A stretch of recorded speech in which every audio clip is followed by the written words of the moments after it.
कहानी की शुरुआत एक ओल्ड लेडी बार्ब से होती है। अपने हस्बैंड के मरने के बाद वो अपने हस्बैंड की एशेस को उन्हीं की बताई लेक के अंदर गिराने के लिए अपना सफर शुरू करती है। रास्ते में उनका सामना बहुत ही बुरे बर्फानी तूफान से हो जाता है। बार्ब रास्ते से भटक जाती है और जब रास्ता चेक करने के लिए उतरती है तो उसे किसी की आवाज सुनाई देती है। बार्ब चेक करने के लिए उस आवाज के करीब गई तो पहुंच गई एक घर के पास। यहाँ पर एक कार भी खड़ी हुई थी। कार के अंदर गन थी और कार के आसपास ब्लड था। लेकिन यहाँ कुछ तो बहुत ही गलत हो रहा था। उसने बार्ब से पूछा, क्या चाहिए, क्यों आई हो इधर? बार्ब मासूमियत से कहती है, मैं यहाँ पर अक्सर अपने हस्बैंड के साथ आया करती थी। मैं बस लेक का रास्ता भटक गई हूँ और आपसे रास्ता पूछने के लिए आई हूँ। वो आदमी बार्ब को रास्ता बता देता है और जब बार्ब यहाँ पर पड़े हुए खून के बारे में सवाल करती है तो वो आदमी कहता है कि ये एक जानवर का खून है जिसे वो अपने खाने के लिए शिकार कर लाई है। खैर बार्ब भी अब इस सब को इग्नोर करके अपने सफर पर निकल जाती है और पहुँच भी जाती है लेक हिल्डा पर, जहाँ वो और उसके हस्बैंड अक्सर आया करते थे। इस लेक पर खड़े हुए उसे अपने और अपने हस्बैंड के एक साथ बिताए सारे लम्हे याद आ रहे थे। बार्ब काफी देर तक यहाँ बैठी रहती है और फिर अपने हस्बैंड की एशेस निकालती है जो उसे इस लेक को खोद कर इसके अंदर बहानी थी। लेकिन इससे पहले वो ऐसा कुछ करती उसे एक गन शॉट की आवाज सुनाई देती है। भागकर उसने देखा कि ये गोली एक आदमी ने छोटी बच्ची पर चलाई थी जो यहाँ से भागकर जाने की कोशिश कर रही थी। बार्ब खुद भी बहुत ज्यादा डर जाती है और अपनी जीप के अंदर बैठ जाती है। इस टाइम उसके फोन में सिग्नल्स भी नहीं आ रहे थे। बार्ब ये तो बात जानती थी कि इस पूरे एरिया के अंदर सिर्फ एक ही घर है और जरूर ये आदमी उसी घर में उस लड़की को किडनैप करके लेकर गया होगा। जल्दी से वो उस कैबिन के पास आती है और यहाँ पर उस बच्ची को चेक करने लगती है। सारे दरवाजे उसे बंद मिलते हैं पर बेसमेंट की विंडो से उसे वो बच्ची नजर आ जाती है। इससे पहले वो इस बच्ची से कुछ पूछ पाती, यहाँ पर दो कार्स आकर रुकती हैं जिसमें से एक कपल इस घर के अंदर आ गया था। बार्ब उनकी आवाज से सुन पाती है और उसे पता चलता है कि वाइफ ने ही अपने हस्बैंड को इस बच्ची को किडनैप करने का काम किया था। उसका शक कंफर्म हो गया था ये बच्ची किडनैप हुई थी। इसीलिए बार्ब उस बच्ची के लिए विंडो पर मैसेज लिख देती है कि मैं तुम्हें छोड़कर नहीं जाऊंगी। जिसके बाद बार्ब यहाँ से चली गई थी और इसी दौरान क्लेरा घर से बाहर आ गई उस लड़की को देखने के लिए। बेसमेंट के पास उसे बार्ब के ग्लव्स भी दिख गए और विंडो पर लिखा उसका मैसेज भी दिख गया। और ये देखकर वो अपने हस्बैंड पर गुस्सा होने लगी कि क्या तमाशा है, ये किसका है? डेविड बताता है कि यहाँ पर बस एक बूढ़ी औरत आई थी जो लेक तक का रास्ता पूछ रही थी और कुछ भी नहीं। ये सुनकर क्लेरा समझ गई कि वो औरत इनके लिए अब खतरा बन चुकी है। वो अपनी गन उठाती है और अपने हस्बैंड से कहती है, चलो उस खतरे को खत्म करते हैं। इन्हें पता था कि बाहर जाकर फिशिंग डेक के पास ही छुपी होगी। क्लेरा फिशिंग डेक के पास अपनी गन तान लेती है और डेविड आगे उस दरवाजे को चेक करने के लिए जाता ही है तो अचानक से बर्फ के अंदर गिर जाता है। इस बर्फ को खोखला असल में बार्ब ने किया था और दूर से खड़े हुए वो ये सब कुछ देख रही थी। डेविड इस ठिठुरते हुए पानी के अंदर डूब रहा था, वो मरने वाला था। क्लेरा यहाँ उसे बचाने में मसरूफ हो जाती है और इतने में बार्ब मौके का फायदा उठाकर वापस घर आ जाती है और उस बेसमेंट का दरवाजा तोड़ने की कोशिश करती है, जिस कोशिश में वो खुद बेसमेंट की सीढ़ियों से बेसमेंट के अंदर गिर जाती है। बार्ब जल्दी से उस लड़की के पास जाती है और उसके मुंह से टेप उतार देती है। उसने लड़की को तो आजाद कर दिया था लेकिन उससे लेकर भागना इतना भी आसान नहीं था। इस लड़की को लेकर जाने से पहले वो उस कपल का पक्का इंतजाम करना चाहती थी। इसीलिए वो ऊपर गई और जाते ही उसने पूरे घर की आग बुझा दी जो घर को गर्म रखी हुई थी। सारी खिड़कियां दरवाजे खोल दिए ताकि ठंड अंदर आ जाए और उसने सारे ब्लैंकेट्स को गीला कर दिया ताकि डेविड और क्लेरा ठंड से ही मर जाएं। ये सब काम कर वो नीचे बेसमेंट में जाने ही वाली थी कि अचानक से उसके हाथ से एक गोली टकरा गई। क्लेरा उसे देख चुकी थी और ये गोली क्लेरा ने ही चलाई थी। अपने आप को बचाने के लिए बार्ब यहाँ से भाग जाती है और पहुँच जाती है अपनी गाड़ी के पास जिसका इंजन अब पूरी तरह फ्रीज हो गया था और वो चल भी नहीं रहा था। ऊपर से गोली लगने का दर्द भी बहुत ज्यादा था। वो नीचे से बर्फ उठाती है और अपने जख्म पर लगा लेती है ताकि जख्म फ्रीज हो जाए, उसका जिस्म सुन्न हो जाए और उसे दर्द कम हो। जिसके बाद वो फिशिंग डेक के पास जाती है तो उसे वहाँ पर डेविड की गन मिल जाती है जिसके अंदर एक ही बुलेट थी। दूसरी तरफ हमें डेविड और क्लेरा को दिखाया जाता है जो पूरे घर की हालत देखकर समझ गए थे कि ये सब बार्ब का काम है। घर बहुत ज्यादा ठंडा हो गया था, वहाँ आम इंसान के लिए भी सरवाइव करना मुश्किल था। डेविड तो फिर पूरा भीगा हुआ था। डेविड को जिंदा रखने के लिए क्लेरा उसे गाड़ी में बिठा देती है। डेविड की हालत ऐसी भी नहीं थी कि वो खड़ा हो पाए लेकिन क्लेरा उसे कहती है जो भी है हमें अपना मिशन आज ही पूरा करना है, चाहे लेक के पास सेटअप बनाओ। मैं सुबह सर्जन के अपॉइंटमेंट को मिस नहीं कर सकती। और यहाँ हमें क्लेरा के इरादे पता चल जाते हैं कि उसने बच्ची को इसलिए किडनैप किया था क्योंकि वो बच्ची का ऑपरेशन करते हुए उसका लिवर लेना चाहती थी ताकि उसके लिवर के जरिए वो अपना लिवर ट्रांसप्लांट करवा सके। क्लेरा ने जानबूझकर इस काम के लिए इस जगह को चूज किया था क्योंकि यहाँ पर पर सालों तक कोई भी नहीं आता था। यहाँ के एनवायरनमेंट में किसी भी तरह के जर्म्स नहीं थे और उसे ज्यादा बड़ा कोई सेटअप भी नहीं करना पड़ रहा था। उस बच्चे का लिवर निकालने के बाद इन्होंने प्लान किया था कि ये उस बच्चे को नदी के अंदर ही फेंक देंगे और ऐसे पूरी जिंदगी पुलिस को उनके खिलाफ एविडेंस ही नहीं मिलेंगे।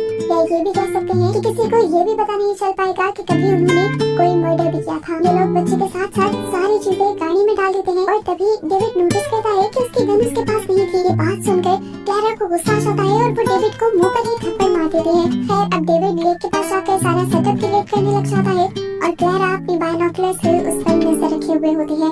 इतनी देर में वो सुनते हैं कि क्लैरा की गाड़ी भी यहाँ से दूर चली गई थी। घर खाली होते ही वो बेसमेंट के अंदर आई तो उसने देखा कि उस बेचारी मासूम बच्ची को वो दोनों ले जा चुके थे। बेसमेंट के अंदर बहुत सारी ऐसी चीजें थी जिसका इस्तेमाल करते हुए सबसे पहले बार्ब अपना ही जख्म सीती है और उसके बाद बच्ची को बचाने का प्लान करते हुए बाहर आ जाती है। बाहर डेविड की कार खड़ी थी पर ये कार लॉक थी। बार्ब एक हथौड़ी उठाते हुए इस कार के शीशे तोड़ देती है और कार के अंदर आ जाती है। कार के रेडियो का इस्तेमाल करते हुए वो पुलिस को यहाँ की सारी सिचुएशन के बारे में इंफॉर्म करने की कोशिश कर रही थी। इससे पहले कि वो अपनी पूरी इंफॉर्मेशन दे पाती पीछे से बार्ब आ जाता है, उसे गाड़ी से पकड़कर खींच लेता है और जोर से हैमर को उसकी टांग पर मारता है। बार्ब हिम्मत करते हुए उठ जाती है और अपनी पॉकेट से डेविड की गन निकालकर डेविड के ऊपर तान देती है। ये देखते हुए डेविड बार्ब से कहता है, नहीं प्लीज मुझे मत मारो, सच तो ये है मैं कुछ गलत नहीं कर रहा, ये सब मुझसे जबरदस्ती मेरी वाइफ करवा रही है और गलत वो भी नहीं है। हमने इस लड़की को इसीलिए चूज किया है क्योंकि ये लड़की कई मर्तबा अपनी जिंदगी में सुसाइड अटेम्प्ट कर चुकी है पर डॉक्टर्स इसे बचा लेते हैं। ये खुद भी जीना नहीं चाहती। मेरी वाइफ बीमार है और उसे लिवर ट्रांसप्लांट की जरूरत है। इसी मकसद के लिए हम लोग ये सब कर रहे हैं। वो अब बात से कहता है, मैं और अब अपनी वाइफ का साथ नहीं दूंगा। इस टाइम मेरी अपनी भी तबीयत बहुत ज्यादा खराब है और मैं अपनी जान बचाने के लिए हॉस्पिटल जा रहा हूँ। बार्ब उसे देखते हुए कहती है, अगर तुम सच में एक अच्छे इंसान हो तो हॉस्पिटल जाने से पहले तुम पुलिस के पास जाओगे और अपनी वाइफ की कंप्लेंट करोगे।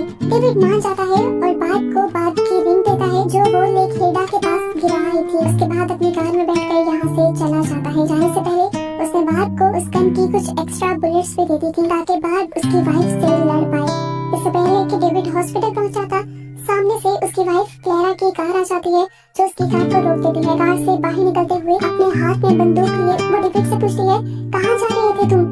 मुझे छोड़कर डेविड रोने लग जाता है और कहता है, मैं बीमार हूँ, मेरी तबीयत बहुत ज्यादा खराब है, मुझे मदद की जरूरत थी। क्लैरा कहती है, मदद की जरूरत थी तो मेरे पास आते, मेरे से दूर कहाँ जा रहे थे? डेविड उसे सच कह देता है कि क्लैरा मैं और तुम्हारा साथ इस जुर्म में नहीं दे सकता, ये सब एक जुर्म है। और तुम्हें क्या लगता है वो सर्जन तुम्हारे इस जुर्म को छुपा लेगा? क्या वो तुमसे सवाल नहीं करेगा कि तुम ये किसका लिवर लेकर आई हो? ये दोनों बातें ही कर रहे थे कि अगले ब्रीफ रोने लगी। उसके नाक से टप टप खून बहने लगा था जबकि दूसरी तरफ हमें बार्ब को दिखाया गया जो अब अपनी गन में एक्स्ट्रा बुलेट्स भर रही थी। अपनी गन को तैयार करने के बाद बार्ब अपने पिकअप ट्रक के अंदर से अपनी और अपने हस्बैंड की पिक्चर निकाल देती है। ये पिक्चर उस टाइम की थी जब बार्ब प्रेग्नेंट थी, लेकिन प्रेग्नेंट होने के बावजूद भी वो मां नहीं बन पाई थी, उसका बेटा मर चुका था। अपनी यादों से बाहर निकलकर वो इस पिकअप ट्रक को देखती है जिसमें उसने और उसके हस्बैंड ने पूरी जिंदगी साथ गुजारी थी। पर अब ये पिकअप ट्रक उनके सर्वाइवल से ज्यादा इम्पोर्टेंट नहीं था। इस पिकअप ट्रक के फ्यूल टैंक के अंदर वो कुछ कपड़े खोसते हुए इस पिकअप ट्रक में आग लगा देती है ताकि धुआं देखते हुए कोई उनकी मदद के लिए यहाँ आ सके। बात का ये प्लान काम भी कर गया था। धुएं को देखते हुए दो लोग यहाँ तक आ भी गए थे बार्ब की मदद करने के लिए।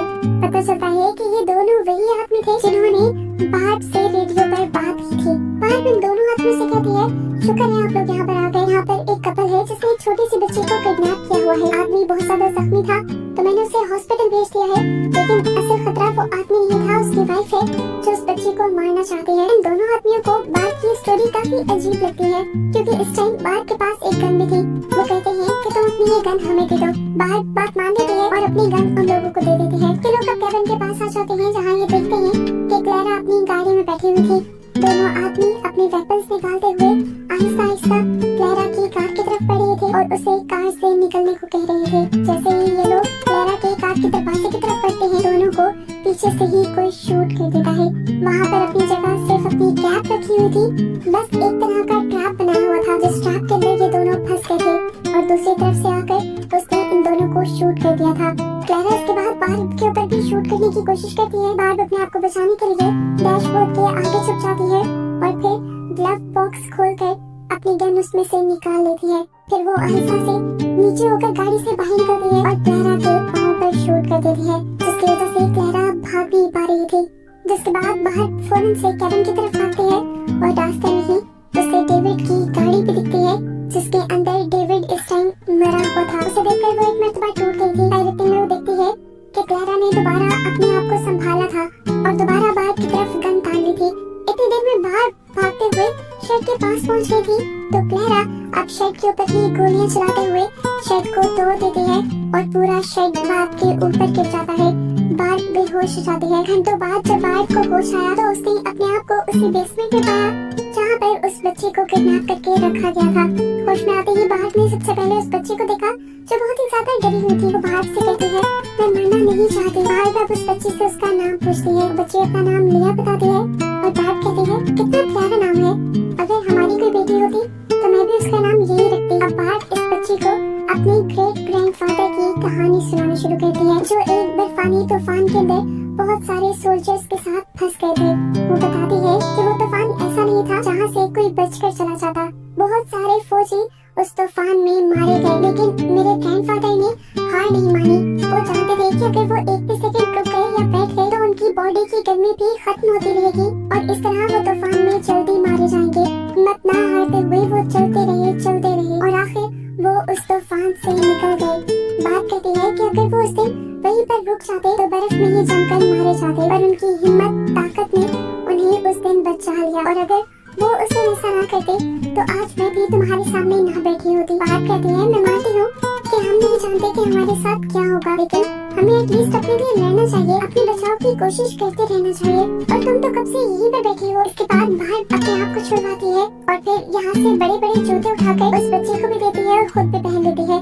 जिसके बाद वो इस बेसमेंट से भागने के लिए इस बेसमेंट के दरवाजे को खोलने की कोशिश करती है, पर बेसमेंट का दरवाजा बाहर की तरफ से लॉक था।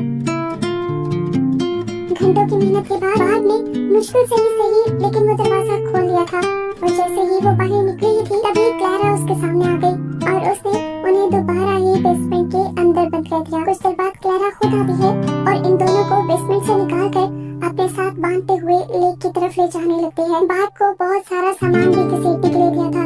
यहाँ आने के बाद वो एक पूरा ऑपरेटिंग सेटअप क्रिएट करती है और बार्ब को काम देती है उस बच्चे को टेबल से बांधने का। जिसके बाद वो बार्ब से कहती है कि तुम इस सब में मुझे सामान पकड़ाने का काम करोगी। बार्ब ने इस टाइम नोटिस किया था कि क्लारा के पाँव से बहुत ज्यादा खून निकल रहा था, क्योंकि क्लारा के पाँव में बार्ब ने गोली मारी थी। वो उसे कहती है कि तुम पहले अपनी टांग को ड्रेसअप करो, नहीं तो बहुत खून बह जाएगा। क्लारा कहती है मुझे इसकी फिक्र नहीं, मैं तुम्हें जितना कह रही हूँ तुम उतना करो। मुझे उस बॉक्स में से केक पकड़ाओ। वो जब बॉक्स खोलकर केक निकालने लगती है तो उसे पता चलता है कि ये लिवर ट्रांसप्लांट केक थी। क्लारा इस मासूम बच्चे का लिवर निकालने वाली थी। वो क्लारा से ये जूम करने को मना भी करती है, पर क्लारा उसकी एक नहीं सुनती। वो बार्ब को इस बच्चे का मुंह, टांगे, हाथ सब बांधने को कहती है एक टेप के जरिए और बार्ब ये कर भी देती है।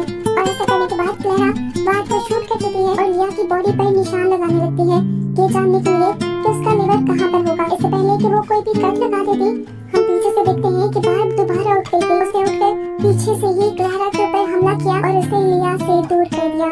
यहाँ लड़ते लड़ते क्लारा ने ही बार्ब को ओवरपावर कर दिया था, क्योंकि वो जवान थी। इस सारी लड़ाई के चक्कर में क्लारा की गन लैंप पे पड़ जाती है, जिसकी वजह से पूरे टेंट में आग लग जाती है और ये दोनों लड़ते लड़ते टेंट से बाहर भी निकल आते हैं। क्लारा के हाथ से गन छूट कर दूर गिर जाती है, जिसे लेने के लिए क्लारा और बार्ब दोनों ही भागने की कोशिश करते हैं, पर गन क्लारा के हाथ लग जाती है। बार्ब उसे रोकने की कोशिश कर रही थी तो इस टाइम क्लारा के हाथ से एक बुलेट वैसे ही लेक के अंदर चल गई। उसके बाद क्लारा ने अपने आप को ताकत लगाते हुए फ्री करवा लिया और जब वो आखिरी मर्तबा बार्ब को गोली मारने लगी तो तब उसे पता चला कि उसकी गन में सारी गोलियां खत्म हो चुकी थी। यहाँ क्लारा गुस्से में अपनी गन का पिछला हिस्सा ही बार्ब के सर में मार देती है और ऐसे बार्ब का बहुत ज्यादा खून बहने लग जाता है। दूसरी तरफ वो टेंट जहाँ पर उस बच्ची लिया का ऑपरेशन होने वाला था वो पूरी तरह जल गया था। लिया भी उसमें जलनी चाहती, पर उसने अपने आप को बचा लिया। वो टेंट से बाहर आई और उसने बर्फ पर गिरते हुए अपनी आँख भी बुझा ली। जिसके बाद अब वो क्लारा के पास आई। क्लारा की गन उठाकर वो क्लारा को मारती है और क्लारा दर्द से तड़पने लग जाती है। उसके बाद वो क्लारा के पाँव के साथ बार्ब की बॉडी को बांध देती है और दोनों को ही लेक के अंदर फेंक देती है, क्योंकि उसे लग रहा था कि बार्ब मर गई।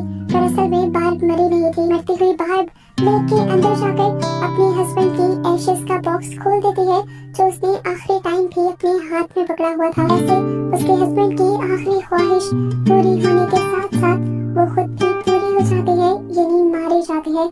और उसके साथ साथ यहाँ पर वो बुरी क्लारा भी मारी जाती है। बची थी तो यहाँ पर बस